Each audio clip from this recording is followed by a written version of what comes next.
Bueno, muy buenas noches a todos los que ya están aquí conectados. Mientras esperamos que se conecten algunos, quisiera eh, compartir algunas palabritas antes de empezar con nuestro webinar que hemos querido titular Si todavía podemos ser feliz en el mundo actual.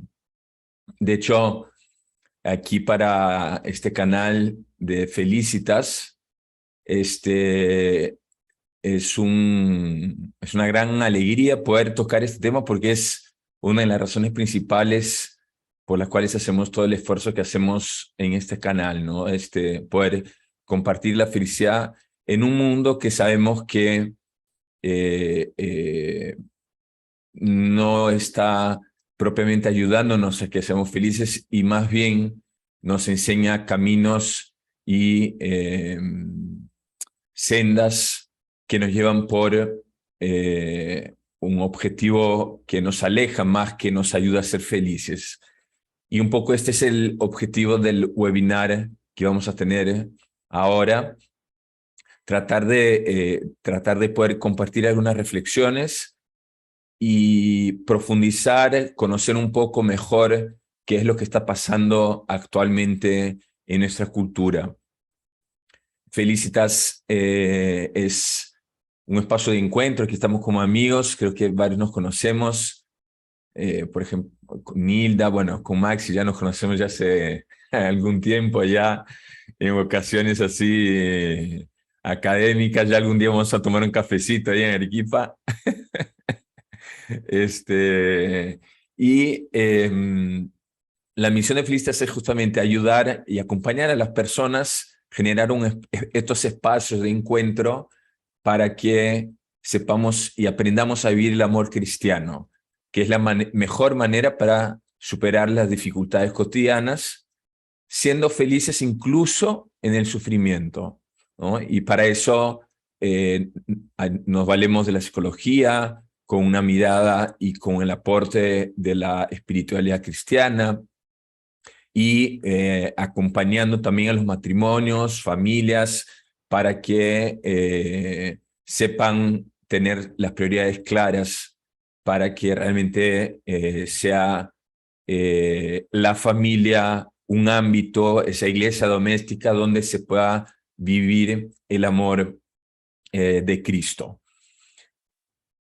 Dicho esto, quiero comentarles que la dinámica de este webinar va a ser la misma que hemos tenido en los anteriores.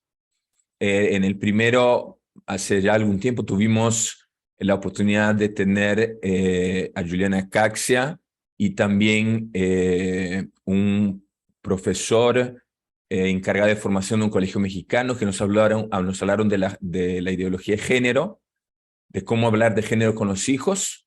La última vez pudimos hablar sobre el tema de la sexualidad con nuestros hijos. Tuvimos la presencia de una mexicana experta hace ya casi 20 años estudiando esto. Y después el padre Daniel, que vive aquí en Lima y tiene un canal que se llama Más Fuerte, con los cuales, con ellos dos, pudimos tratar muy bien este tema, ¿no? Y ahora yo lo que voy a hacer es introducir el tema de la felicidad en nuestros días actuales. Probablemente si ya aquí varios nos acompañan en el canal de Felicitas, no necesito presentarme mucho, creo que ya nos conocemos bastante, pero sí quiero presentarles a, bueno, yo le digo de cariño Maxi, pero en realidad es doctor Jorge Maximiliano Loria. Él ahorita, actualmente, está en Arequipa enseñando en la Universidad Católica de San Pablo, pero es profesor también de filosofía en la Universidad Nacional de Mar del Plata, ¿cierto, Maxi? Y se formó en doctor en filosofía por la Universidad Nacional de Argentina, Actualmente, como les dije, está enseñando ética, y es el encargado, y esto es muy interesante para nosotros aquí ahora en este webinar, es el encargado del posgrado en el Departamento de Humanidades de la Universidad Católica de San Pablo. Y se especializa mucho en esta relación que tiene la ética, ¿no? El proceder de la persona humana con la metafísica, desde el pensamiento aristotélico y tomista. Ha escrito distintos artículos, libros, es especialista en Alasdair MacIntyre, que es un pensador moderno aristotélico, tomista, que ha escrito cosas muy, muy interesantes en este rubro. Bueno, aquí me quedo, Maxis, podríamos seguir, pero creo que es suficiente. Decir que me da mucha alegría, en verdad, estar aquí, Maxi, contigo. Muchísima alegría. Eso ya lo habíamos pensado hace tiempo, ¿no? Entonces, sin más introducción, quiero compartir con ustedes algunas breves reflexiones que he apuntado como para introducirnos en esta reflexión de la felicidad. Y he tratado de recoger un poco de lo que se está hablando actualmente sobre esto, ¿no? Ya hace algunas décadas que se viene desarrollando principalmente en Norteamérica algo que se llama la ciencia de la felicidad, lo cual tiene como una de sus cosas muy interesantes el hecho de brindarnos herramientas y prácticas que descubren y nos ayudan a incrementar nuestro nivel, que aquí en América del Sur decimos felicidad, y que para ellos allá ellos hablan del bienestar. Un poco de esto también nos hablará Maxi cuando va a hablar un poco de la buena vida, del bienestar, del bien vivir, etcétera, ¿no? Entonces, lo interesante es que estos americanos, con los recursos de la ciencia, métodos empíricos, pragmáticos y los porcentuales y porcentajes que les encanta hacer, fundamentan varias verdades que nosotros como cristianos ya las conocemos hace más de 2 milenios, ¿no? Está cada vez más en boga una corriente que se llama la psicología positiva, que tiene Martin Seligman, su fundador allá por los años 2000. Él por más de 30 años era conductivo, era de la corriente cognitiva conductual, pero en un momento se da cuenta que en vez de solamente estar tratando de gente que tenía algún tipo de enfermedad psicológica, psiquiátrica, dijo, bueno, ¿por qué no me dedico a ayudar a los que en teoría están bien, no normal, entre comillas, ¿no? Porque no sé qué significa decir normal hoy en día, ¿no? Pero dice, bueno, ayudemos a que las personas en general, que no necesariamente tienen una enfermedad, sean más felices de lo que ya son. Entonces ahí es donde empieza toda una reflexión con la psicología positiva. Y tiene una propuesta interesante con unas siglas que él dice del PERMA, que son las emociones positivas, el positive emotions, el engagement, ¿no? Que estar involucrado con algo, la R de relationships, de relaciones humanas, después el achievement. Entonces son siglas que él trata de decir cómo hay distintas maneras o distintas actitudes que nos ayudan a ser felices. Hay universidades prestigiosas como Harvard.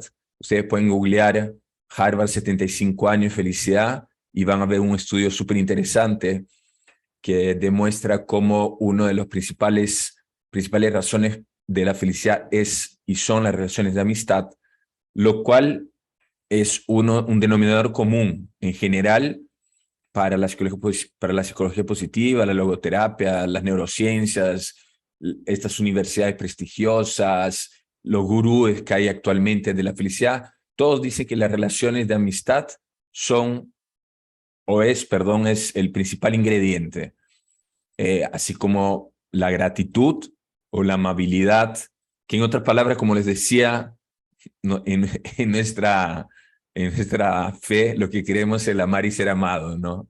Eh, eh, y tenemos personajes, por mencionar algunos, que quizás ustedes han escuchado o conocen, que son muy renombrados por bestsellers, libros que han escrito, como por ejemplo un canadiense que se llama Jordan Peterson, que escribió Las 12 reglas anti-caos, que es un libro que habla de 12 actitudes de sentido común que nos ayudan a cómo plantarnos ante la vida y poder tener una vida mucho más feliz.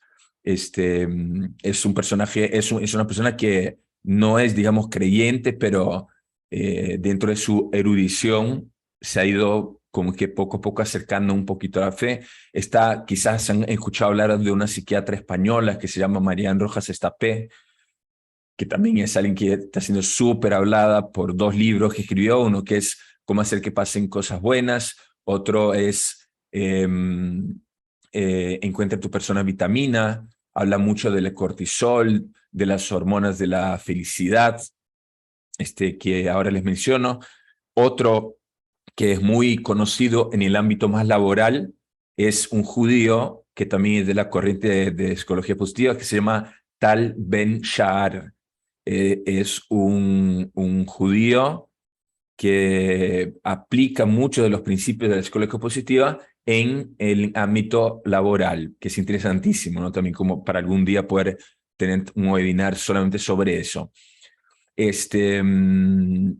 Hay una doctora de la Universidad de Yale en Estados Unidos que se llama Laurie Santos, que ha hecho un curso online que se ha vuelto viral mundialmente, que se llama The Science of Well-Being, la ciencia del bienestar. Y así por delante, ¿no? Podríamos mencionar algunos más. Las neurociencias, ¿no?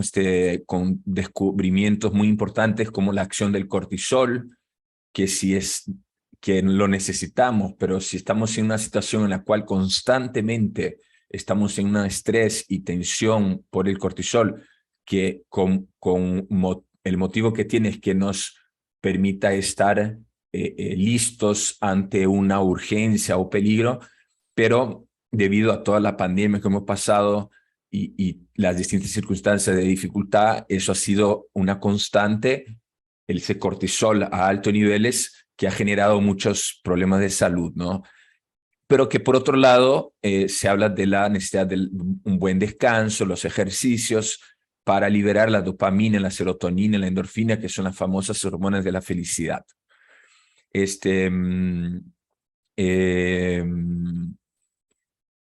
Algunas ideas que me parecen importantes rescatar antes de pasar algunas preguntitas previas a la exposición de a la de Maxi, porque aquí realmente lo que interesa es lo que vamos a compartir con Maximiliano.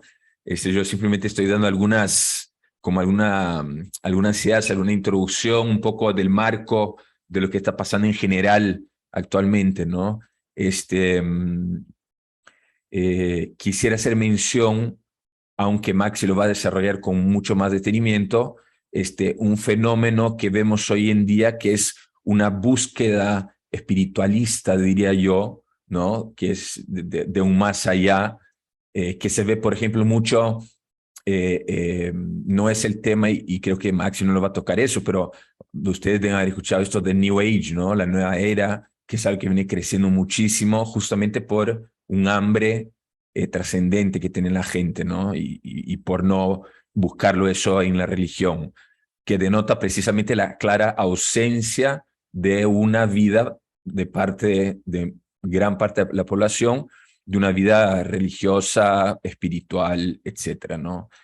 Y finalmente, quiero hacer mención, y esto lo quiero mencionar no solamente porque me parece importante, sino porque es algo importante para nosotros en Felicitas, una falsa y mentirosa oposición que el mundo nos quiere meter en la cabeza, que no podemos ser felices si sufrimos. O sea, si yo sufro no puedo ser feliz.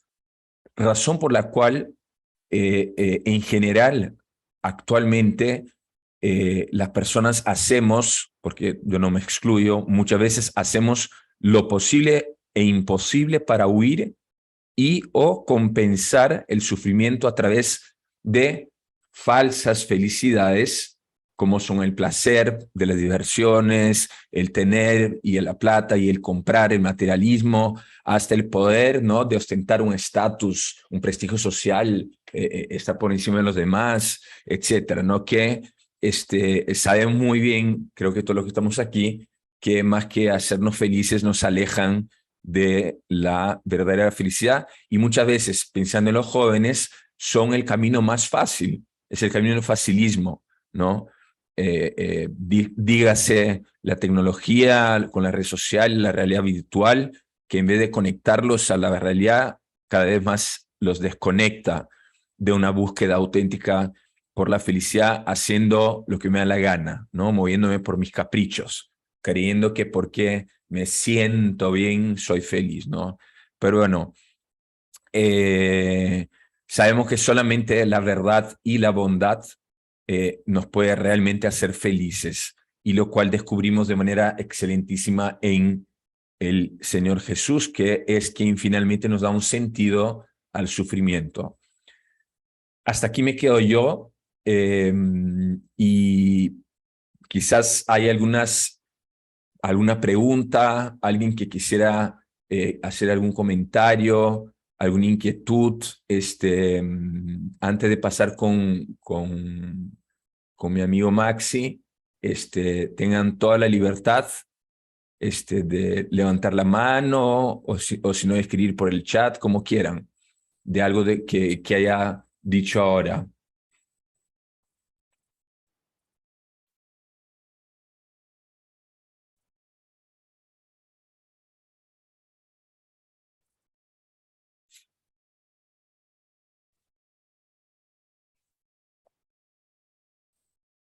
Parece que me entendieron súper bien. Qué bueno, eso me alegra, me alegra. Así es, Pablo. Está bien, Hilda, gracias, gracias por el apoyo. Bueno, ya, entonces, Maxi, si te parece, empecemos porque con Maxi sí ya nos va a presentar un tema que creo que es súper interesante, y va a ser motivo ahí para que generemos un diálogo posterior.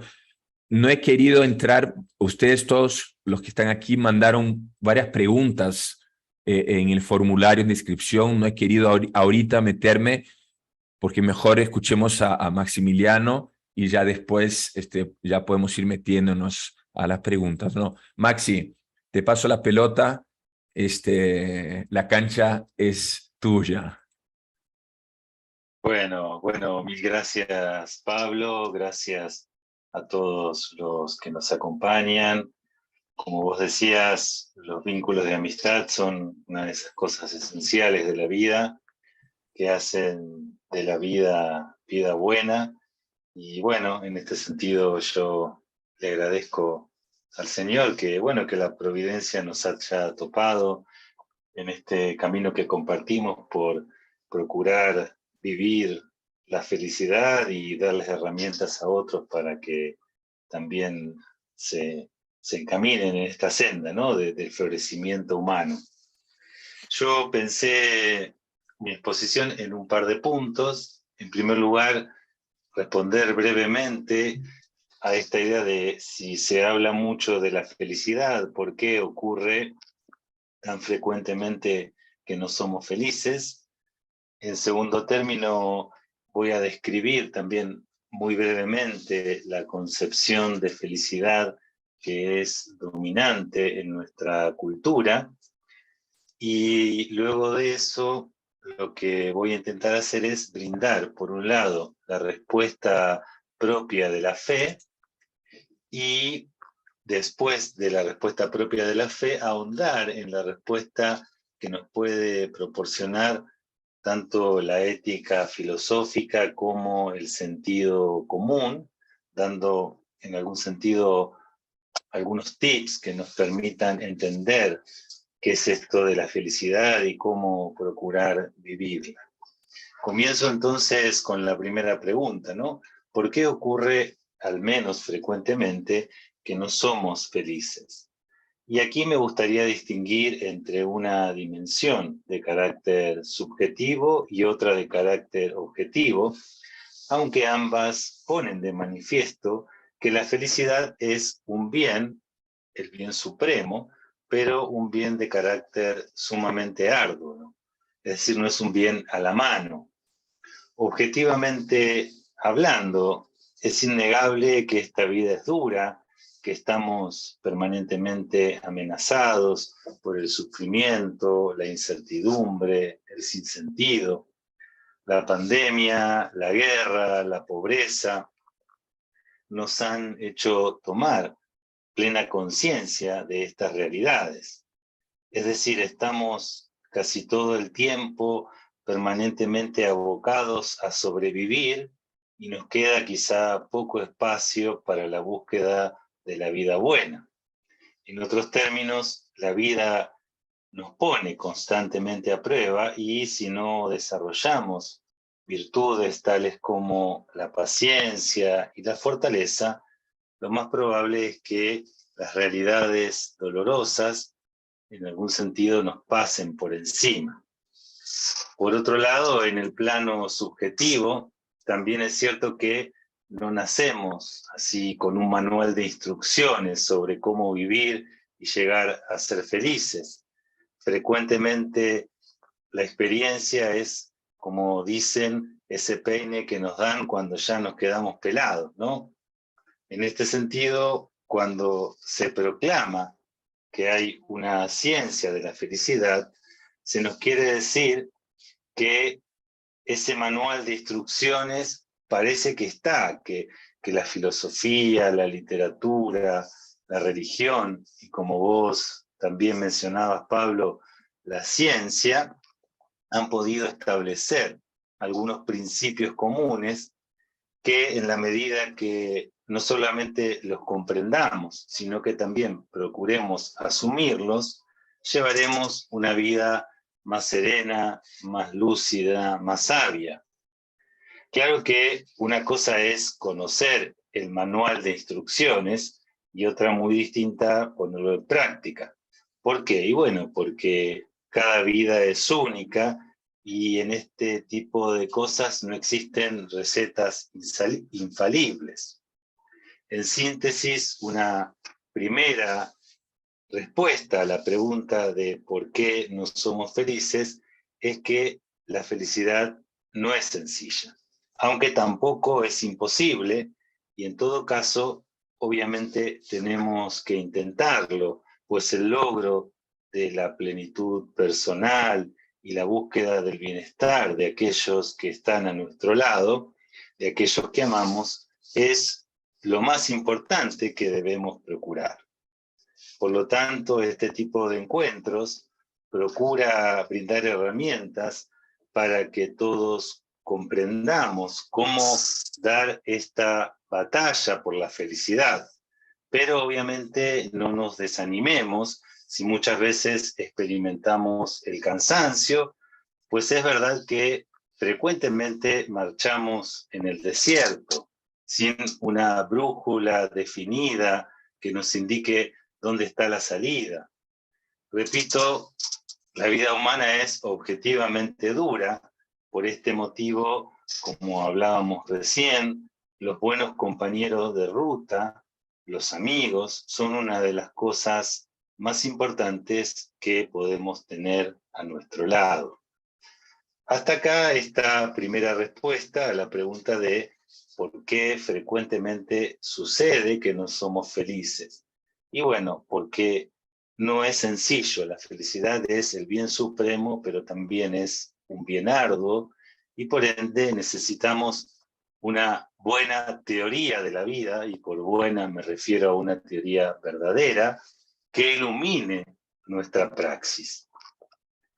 Ahora brevemente voy a describir, siguiendo al filósofo católico Alasdair MacIntyre, lo que sería la concepción dominante de felicidad en nuestra cultura.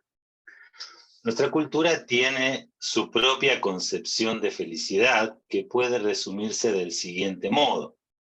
Ser feliz consiste en tener satisfechas las preferencias de uno. Actualmente, la mayor parte de las personas se autoperciben como totalmente orientados a la satisfacción de sus propios deseos.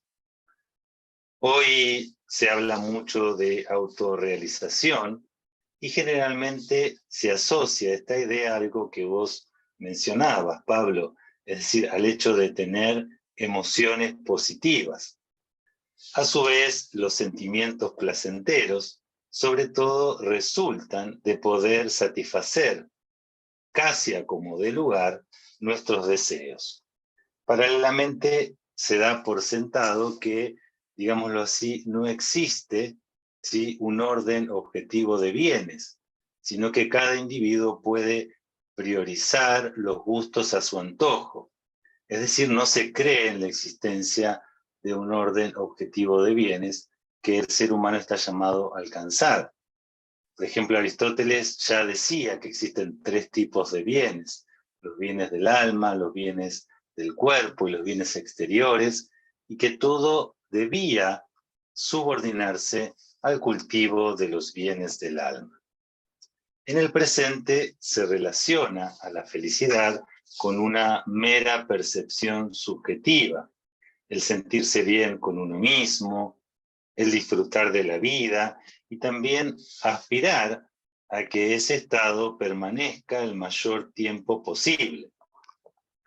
De este modo, la generalidad de las personas de nuestro tiempo piensa en la felicidad con un estado psicológico consistente en estar a gusto, ya sea con algún aspecto de la propia existencia o bien con la vida en su conjunto. Complementariamente, los sentimientos de infelicidad son considerados como un síntoma de fracaso existencial. Seguidamente, conviene también destacar cuál es el remedio que nuestra cultura propone para dicha frustración. La respuesta cultural es contundente. La invitación al consumo se muestra como única salida frente al desánimo y la amenaza del sinsentido. Esto, por ejemplo, se ve cotidianamente. Uno de los moles, en Argentina le decimos shoppings, más conocidos de acá, de Arequipa, tiene un eslogan que cuando uno entra, le repite permanentemente: estás acá para ser feliz, dice. Permanentemente se escucha esa música de fondo, ¿no? Uno está acá para consumir, pero consumir es sinónimo precisamente de ser feliz. Como puede verse, la concepción dominante de la felicidad divorcia totalmente, digamos así, a la plenitud personal de la moral. En cambio, desde la perspectiva clásica, uno no puede ser feliz si al mismo tiempo no procura ser bueno. Es decir, una persona deshonesta solo puede ser aparentemente feliz, pero no puede florecer en sentido propio. Hasta acá, entonces, la descripción breve de lo que nos dice la cultura dominante en relación a la felicidad. Me gustaría ya en el corazón de mi exposición proponer tanto la respuesta de la fe cristiana, pero también cómo la ética realista y, como les digo, el sentido común nos dan algunas pautas acerca de cómo vivir una vida humana floreciente. Entonces, ¿qué nos pueden aportar la ética realista y la fe cristiana? Aristóteles afirmó ya que todos los hombres coinciden en dar el nombre de felicidad a aquello que el hombre anhela como fin de todas sus aspiraciones. Es claro entonces que todos estamos de acuerdo en el nombre, pero es notorio que los seres humanos difieren en cuál es concretamente el bien o los bienes que pueden en verdad proporcionarnos la dicha. Vamos a ver entonces, en primer lugar, qué nos dice la fe. Acá la revelación cristiana nos enseña que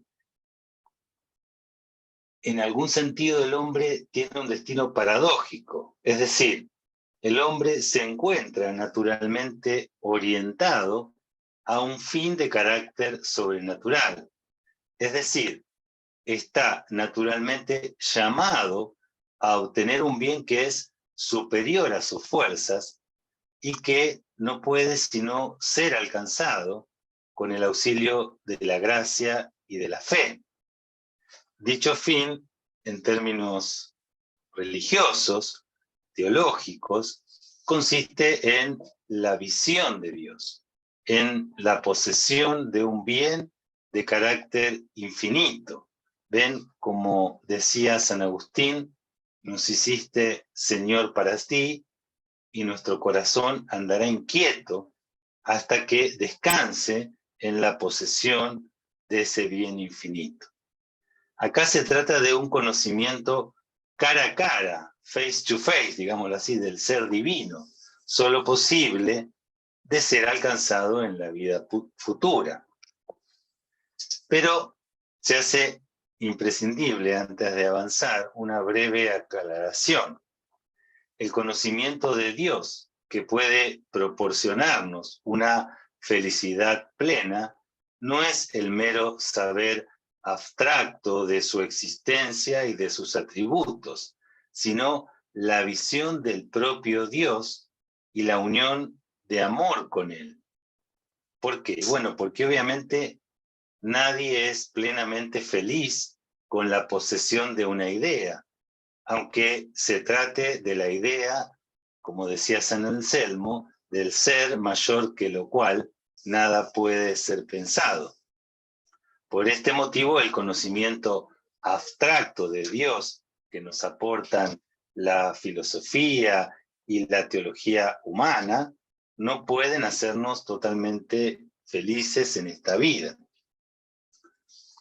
Ahora bien, si la bienaventuranza perfecta, sobrenatural, consiste en este conocimiento cara a cara de Dios y en el despliegue de una amistad personal, anticipada obviamente a la luz de la fe ya en esta vida, pero en el despliegue de una amistad personal con el ser divino, a partir de esta tesis, como cristianos, podríamos, digámoslo así, extraer una conclusión primera.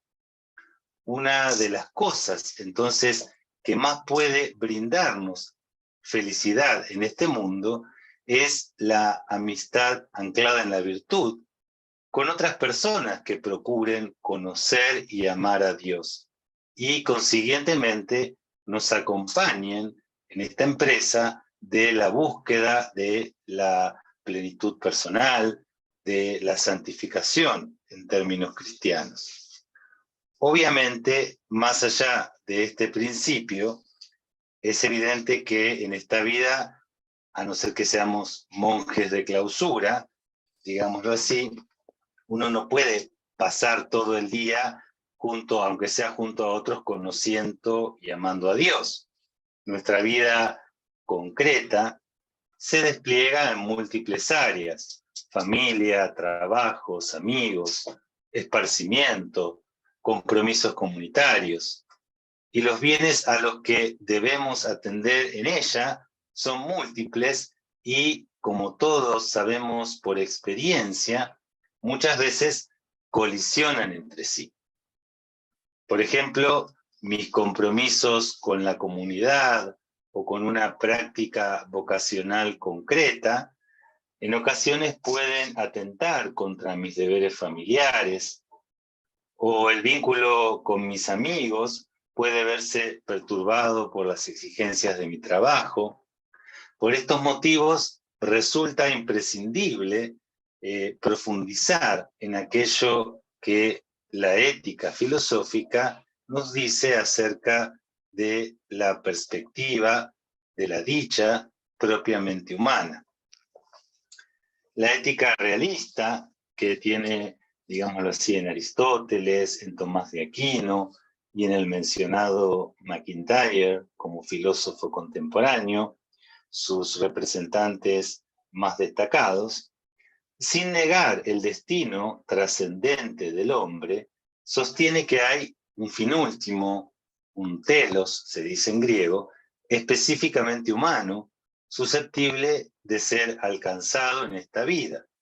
Siguiendo al filósofo católico mencionado, Alasdair MacIntyre, coincido que el concepto de vida buena condensa lo esencial de esta dicha propiamente temporal.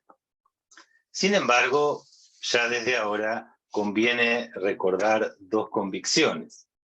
La primera afirma que ambas formas de felicidad, la humana y la trascendente, la razonable y la aportada por la fe, armonizan plenamente. El segundo término, también es imprescindible destacar que la felicidad humana es en realidad una dicha con minúsculas, debido a que nuestra existencia temporal está necesariamente siempre más o menos atravesada por el sufrimiento, la incertidumbre y la carencia. Compartamos entonces algunas ideas que nos permiten entender, describir lo contenido en esta noción de vida buena. En este sentido, lo primero que quisiera destacar es también una tesis que aprendí del propio MacIntyre y que a mí me resulta sumamente reconfortante. Dice este autor: la vida buena es, al menos en parte, la vida consagrada a buscar la vida buena para el hombre. O sea, si nosotros estamos aquí, si estamos preocupados por comprender cómo vivir una vida plenamente humana, entonces ya en algún sentido hemos conquistado, al menos en una pequeña porción, esa vida que anhelamos. Este pensamiento, como les digo, me resulta sumamente gratificante. Seguidamente quisiera, como segundo punto, recordar una imagen sumamente conocida y quizá incluso trivializada, pero no por ello menos significativa. Me refiero a la metáfora del vaso de agua, justamente ahora estaba tomando un poquito de agua y está por la mitad, del vaso colmado hasta la mitad. Esta imagen puede ayudarnos a comprender mejor nuestra presente situación existencial. Es decir, el vaso de nuestra vida siempre estará más o menos lleno o más o menos vacío, según hagamos hincapié en aquello que tenemos o en aquello que nos falta. A su vez, esta última idea pone de manifiesto dos formas contrapuestas de encarar la vida, y solo una de ellas puede conjugarse con la dicha auténtica. Es decir, o bien me quejo permanentemente por aquello de lo cual carezco, o bien procuro concentrarme en lo que poseo y a partir de allí trabajar cada día por acrecentarlo.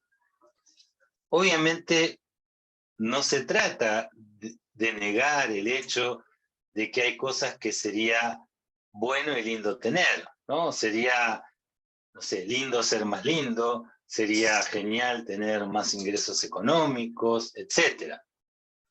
Pero como enseña otro filósofo contemporáneo, que se llama André Comtes Ponville, una de las claves para la dicha en este mundo consiste en amar lo que tenemos, lo que somos y lo que hacemos, pues el amor y el compromiso con lo que ahora soy y tengo es lo único que me va a permitir acrecentar ese vaso de agua, ¿no? Es decir, aún así conviene destacar una vez más que en esta vida nuestro vaso jamás se encontrará totalmente lleno.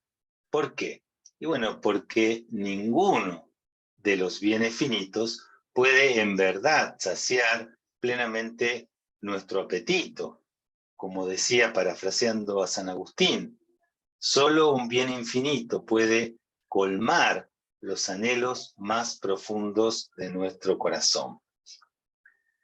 En tercer punto, además de esta metáfora del vaso, la perspectiva ética nos invita a pensar otra distinción que considero fundamental.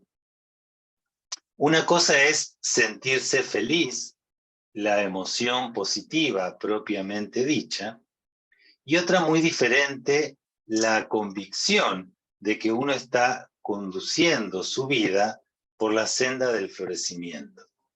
Es decir, yo puedo atravesar una situación coyuntural que me ocasiona tristeza.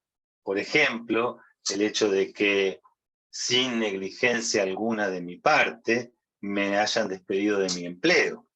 Sin embargo, puedo así como tener la certeza de que estoy procurando hacer bien las cosas con mi vida, estar orgulloso de los vínculos que he procurado cultivar y de los proyectos en los que me he comprometido. O sea, de este modo, circunstancialmente, no me siento feliz, no abundan en mí esas emociones positivas, pero no obstante sé que puedo sentirme bien con mis luchas, con mis principios, con mis logros. En cuarto lugar, me gustaría destacar que la felicidad propiamente humana, esta felicidad con minúsculas, implica aquello que los griegos denominaban sabiduría práctica. Esta sabiduría puede ser explicada y condensada en una de esas oraciones que todos conocemos, pero que lamentablemente no muchas veces aplicamos.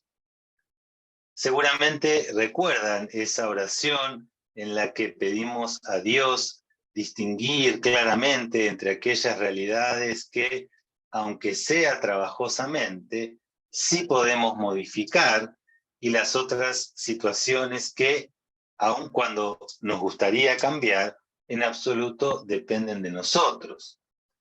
La dicha humana entonces supone reconocer esta diferencia y concentrar nuestras energías en aquellas cosas que en algún sentido sí dependen de nosotros. Y por otra parte, ser capaces, nosotros que tenemos la gracia de la fe, de dejar en manos de Dios aquellas situaciones que en absoluto podemos cambiar. En quinto lugar, una nueva frase sumamente conocida nos enseña otra perspectiva acerca de esta vida buena humana. Seguramente todos escucharon esta sentencia que dice, si la vida te da limones, y seguramente ello ocurrirá, nos ocurrirá a todos en determinados momentos, tenemos que aprender a hacer limonada. Es decir, la sabiduría práctica implica adquirir y desplegar la creatividad y la fortaleza necesaria para saber obtener cosas buenas de los propios errores, de los propios fracasos, sin desanimarnos jamás. Aristóteles, en su Ética, afirma una sentencia enteramente análoga a esta idea. Dice el filósofo: un buen zapatero es aquel que hace un buen zapato con el cuero que se le da. Si en esta vida uno contara con el mejor cuero, con las mejores herramientas y condiciones externas totalmente favorables, sería obviamente mucho más sencillo fabricar un buen par de zapatos. Pero el desafío es fabricar un buen par de zapatos, es decir, vivir una vida humana floreciente con el cuero que se nos da, en medio de los condicionamientos a los que todos siempre y necesariamente hemos de estar sometidos.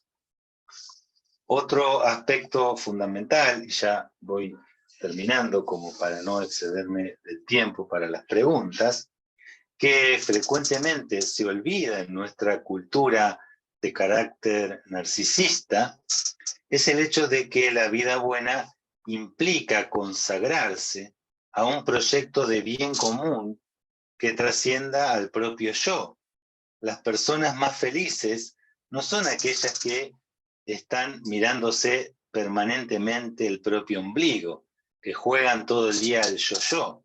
No, son aquellas que juegan al tutú, es decir, aquellas que saben poner sus aptitudes y recursos al servicio de los demás.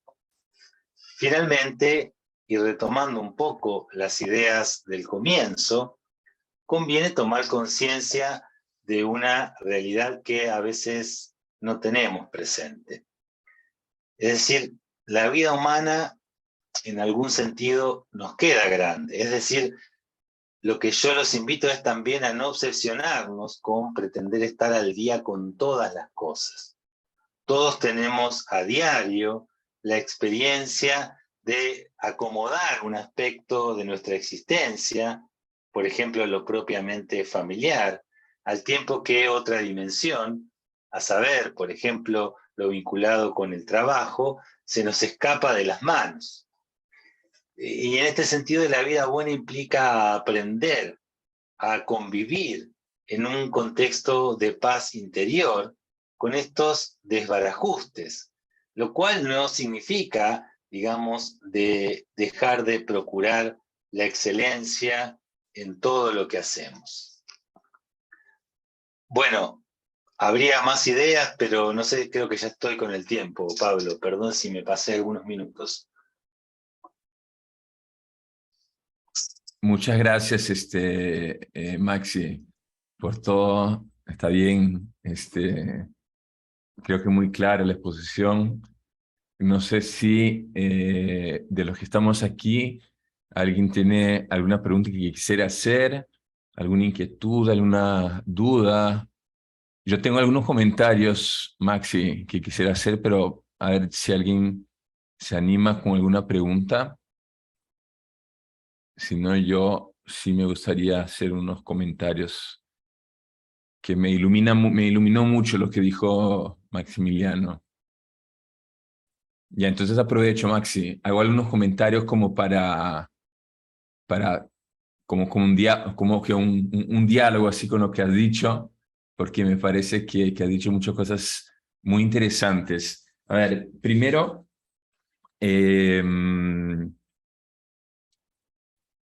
a ver, cuando habla, ya en tu última parte de la exposición, cuando empiezas a dar varios como que consejos, ¿no? Eh, diría tips incluso, ¿no? Un poco, la palabra queda un poco corta, pero bueno,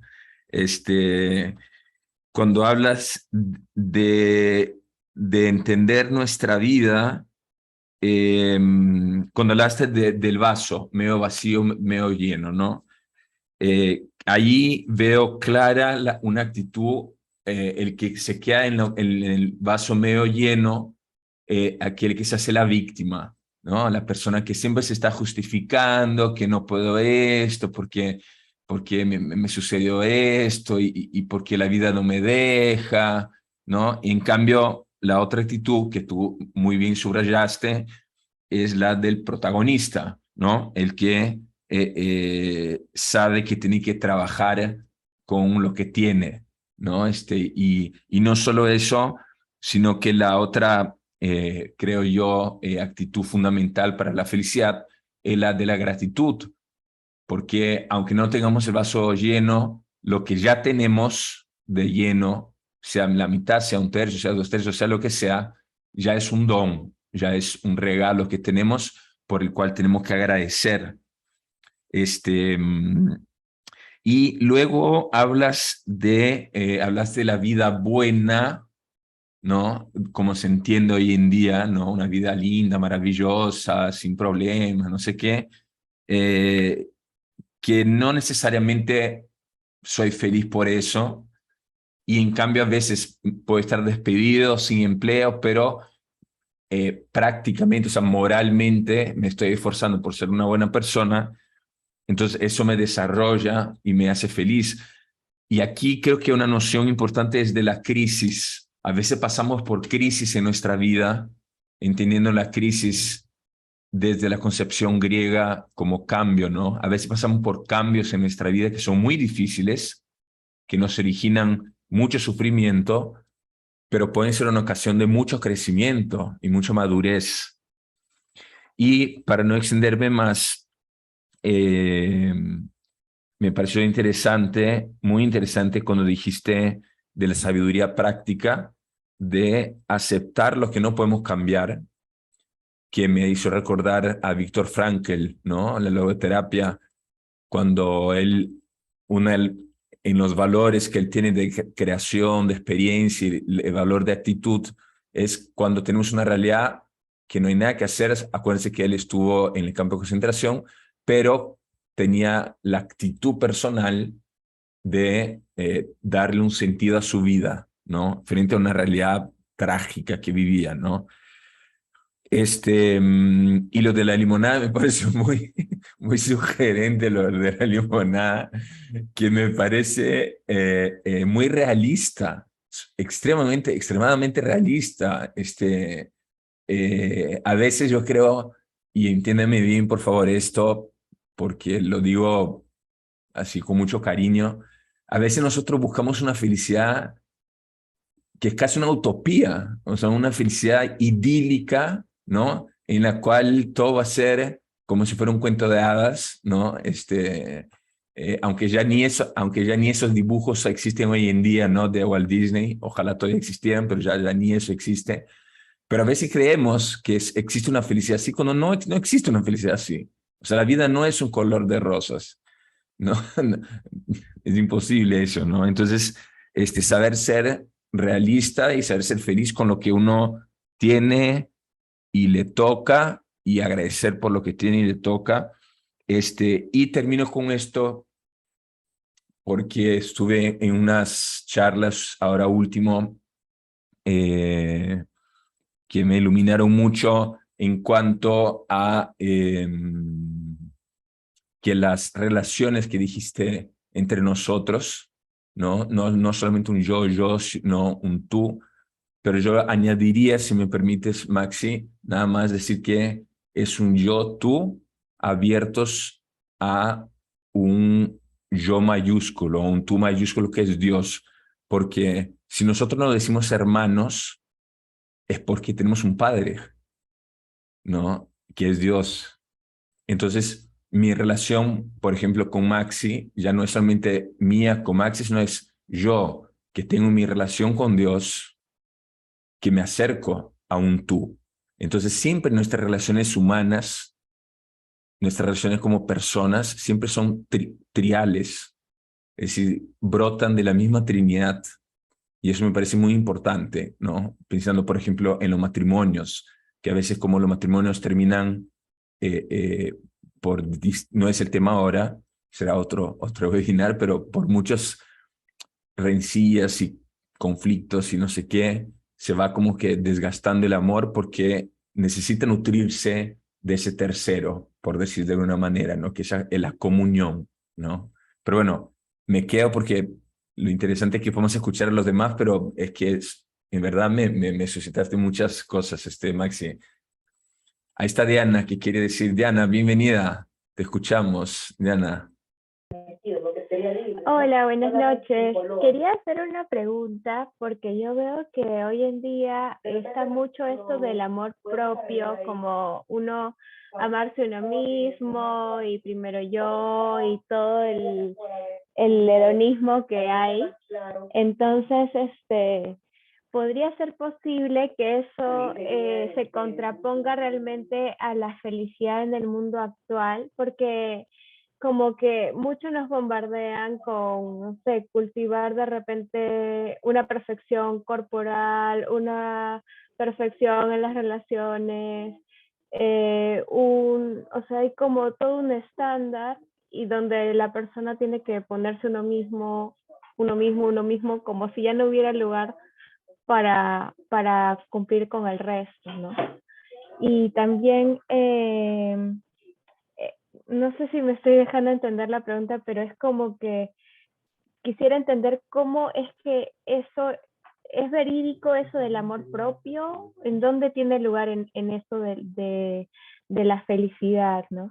Y el segundo es también cómo se puede lograr ser feliz en un marco de que hay mucha comparación, sobre todo ahora en las redes sociales todos ponen lo, entre comillas, más bonito y hermoso de sus vidas y elevan mucho la idealización de la felicidad. Entonces, a veces la gente se siente mal porque ve imágenes que no son del todo reales o hasta qué punto esto es así, ¿no?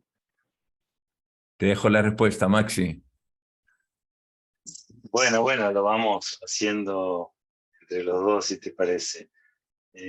Gracias, Diana, por la pregunta. En relación con el amor a uno mismo, desde la perspectiva, por ejemplo, propiamente cristiana, el Señor nos dice o nos invita a amar al prójimo como a nosotros mismos, es decir, no en lugar de a nosotros mismos.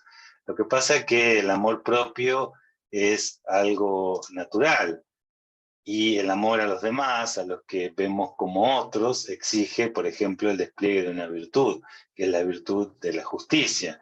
Uno naturalmente tiende a buscar su propia plenitud y a veces la busca de manera desordenada y por ese motivo, en esa búsqueda, atenta contra los otros, se desentiende de los otros. Entonces yo diría que en primer lugar, buscar la propia plenitud personal es algo bueno y hasta es un deber moral. ¿Por qué? Porque en la medida en que yo sea más pleno como ser humano, también voy a poder aportar algo mejor para la comunidad.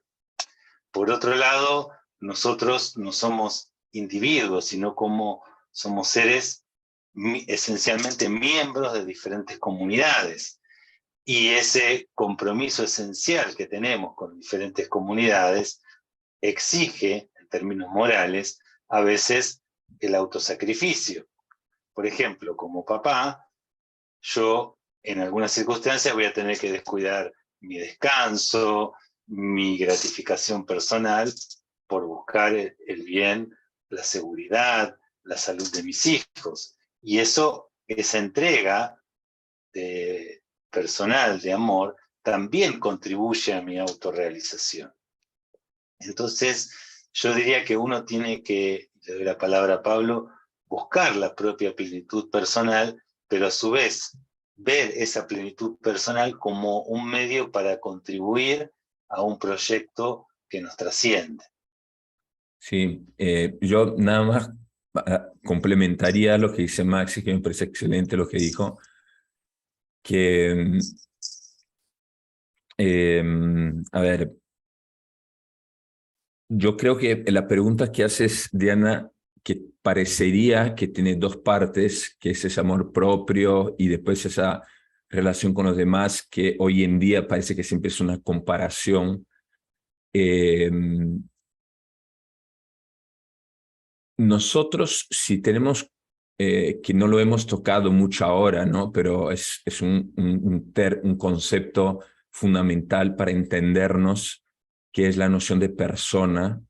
Maximiliano seguramente sabe mucho más que yo de eso, pero hablar de persona, que yo soy persona, necesariamente implica la relación con el otro, porque persona es justamente un ser para el encuentro. Entonces, cuando yo digo ya, ¿cómo yo, Pablo, me puedo amar a mí mismo? Es algo, decir que para que yo me realice, tengo que estar mirándome a mí mismo, es una manera reductiva de buscar la realización personal, que fue lo que dijo Maxi al comienzo, la autorrealización que tanto se dice hoy en día. Para que yo me realice y me ame a mí mismo de una manera correcta, implica necesariamente el amor al otro, o ese amor, incluso que yo decía, esa comunión de amor, no solo yo, Maximiliano, sino los dos con Dios. Dicho esto, que me parece muy importante, porque es una noción que no está presente hoy en día en la cultura, por el narcisismo, individualismo, y que yo, como decía Maximiliano.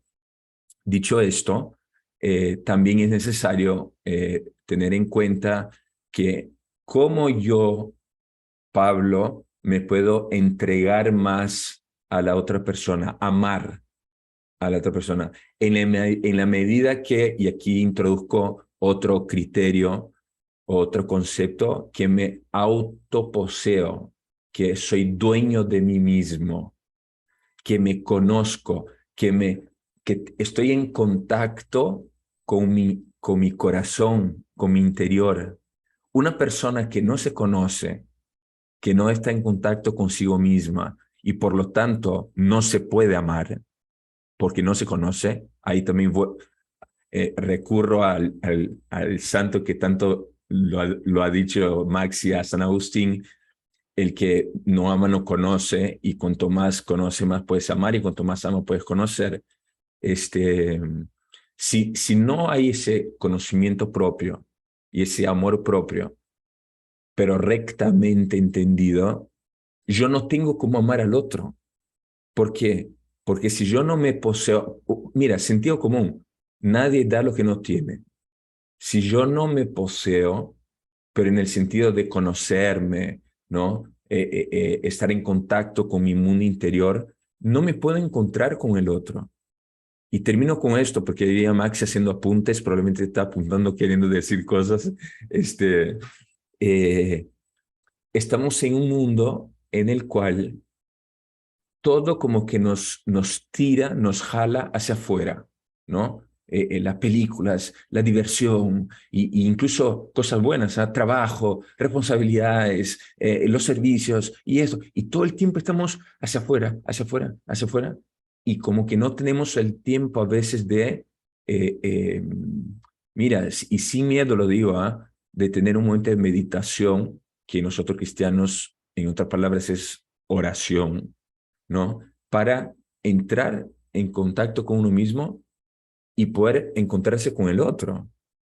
O sea, entonces te respondería por ahí, Diana, como para dar algunas luces, ¿no? No sé si quizás quiere decir algo, Diana, o Maxi, complementar con algo, o alguien que está aquí que quisiera también preguntar algo en esa línea, no sé.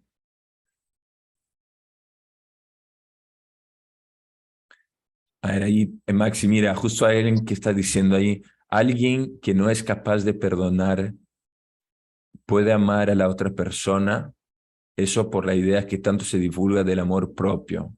A ver, Maxi, tú puedes ahí. Bueno, yo diría en primer lugar que los vínculos humanos son esenciales, como vos decías, Pablo, pero también son vínculos teñidos de nuestra fragilidad, de nuestra, digamos así, de nuestras miserias. Y por este motivo me parece que los vínculos humanos no tienen que estar sustentados en la perfección, en el que nunca vamos a equivocarnos, sino precisamente en la capacidad de perdonar, en la capacidad de poder darle al otro una nueva oportunidad, de poder hacer un acto, sin ser ingenuos, obviamente, ¿no? Pero de poder hacer un acto de confianza en el otro. Y yo creo que cuando uno no puede perdonar, me parece a mí lo más importante es vivir la experiencia del ser perdonado. Es decir, si nosotros, vos hablabas del autoconocimiento, cuando realmente no nos autoengañamos y cuando buscamos mirarnos con sinceridad a nosotros mismos, vamos a reconocer que en muchos aspectos de nuestra vida, con nuestros vínculos con los demás, necesitamos ser perdonados, necesitamos la experiencia del perdón. Y cuando uno puede vivir en su vida esa experiencia del ser perdonado, de que a pesar de que fallamos, la persona que nos ama nos dice, confío en ti, digamos, creo que sos capaz de poder sacar lo mejor de vos mismo y vivir de otro modo. Cuando uno vive esa experiencia, le resulta mucho más sencillo perdonar, me parece a mí, ¿no? Viviendo la experiencia del reconocimiento de que todos necesitamos ser perdonados. Aprovecho la explicación tuya, Maxi, simplemente para recordar la parábola del hijo pródigo, ¿no? Cómo el hijo mayor no fue capaz de entender lo que el padre, la fiesta que el padre le estaba haciendo por ese hijo que había malgastado toda su fortuna, justamente por no perdonar. Y en cambio uno ve la actitud del padre que, o sea, prácticamente no le importa lo que el hijo había hecho. O sea, lo ve vivo, está vivo y lo perdona, ¿no? Lo perdona porque lo ama. O sea, y aquí termino con esto, o sea, o sea, es muy difícil. Yo sé, a veces hay cosas que suceden que es difícil perdonar, pero el amor implica perdón, ¿no? Ese es un tema difícil, pero eh, eh, acuérdate también cuando Pedro le pregunta a Jesús, ¿no? ¿Cuántas veces? 7 veces tengo que perdonar, no, hasta 70 veces 7. Entonces, a mí una cosa que me ayudó mucho, quizás te pueda iluminar, es que a las personas siempre tenemos que ser misericordiosos.